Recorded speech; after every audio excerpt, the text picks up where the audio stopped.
Hello again.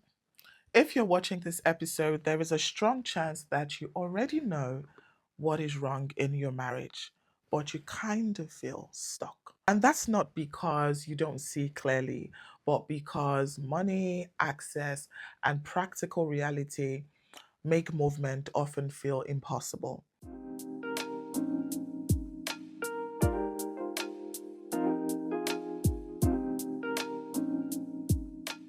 Today, we're talking about financial control in narcissistic marriages and how women can begin regaining stability and options without panic or shame.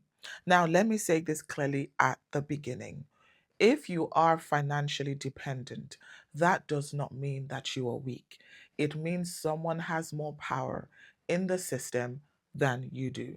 And power imbalance always affects choice. Now, financial control is one of the most overlooked forms of abuse because it often hides behind providing.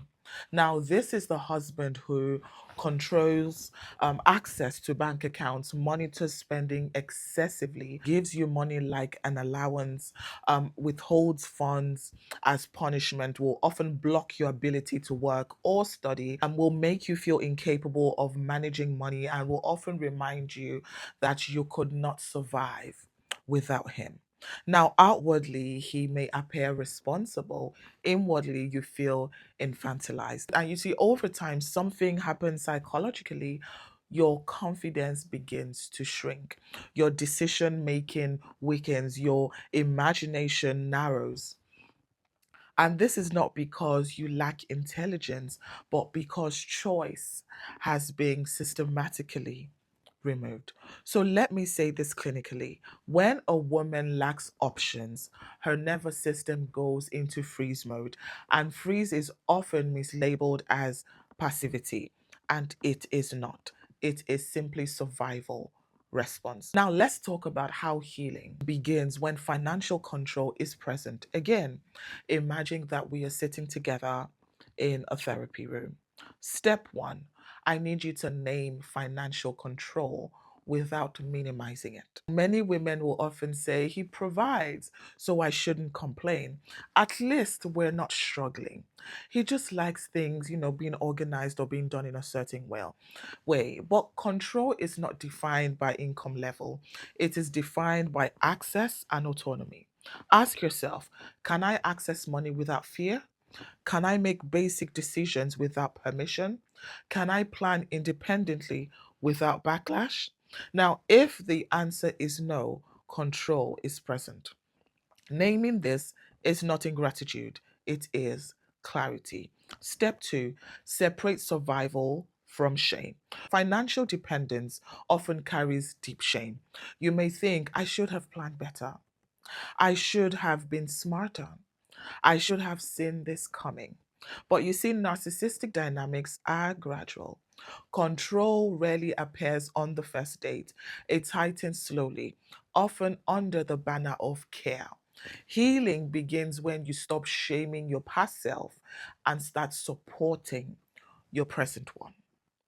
Step three, restore financial awareness quietly. Now, this is, a critical step and it must be done safely. Awareness before action.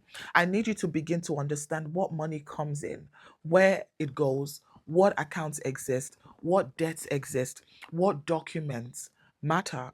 You do not need to confront, hear me.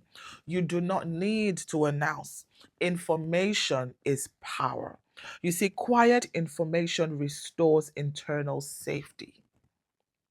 Step four, build micro options, not big escapes.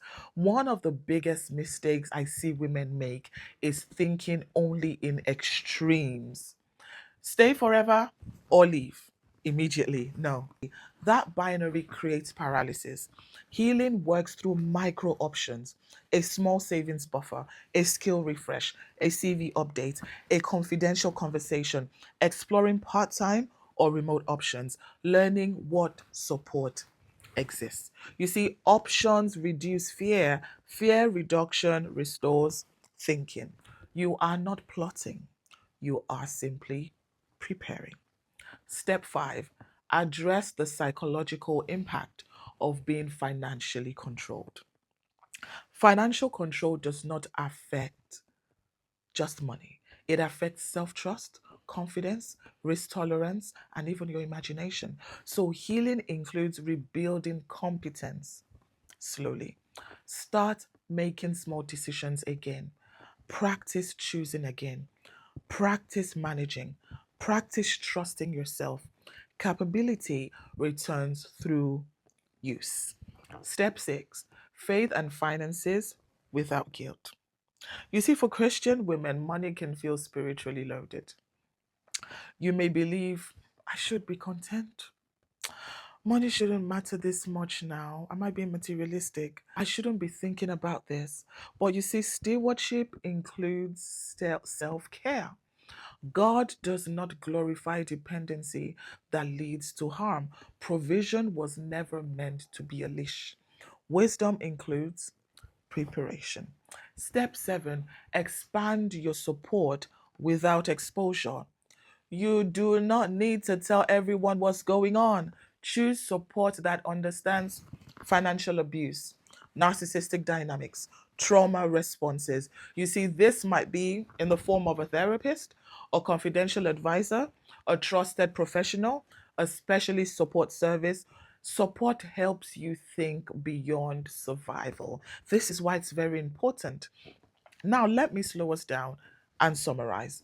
If you are married to a narcissist who controls finances, healing begins when you name control without minimizing, you release shame, you restore financial awareness quietly, you build micro options, you rebuild confidence through small choices, you integrate faith without guilt. You seek informed support. Now, you are not stuck because you are incapable. You are stuck because your options were restricted, and options can be rebuilt. Now, in the final episode, we will bring everything together nicely. How women heal while still married, how they stabilize and protect themselves, and move forward with clarity. Not rushed, not shamed, not pressured. Now, before I go, I want to leave you with this. Dependence is not a moral failure, it is a context, and context can change.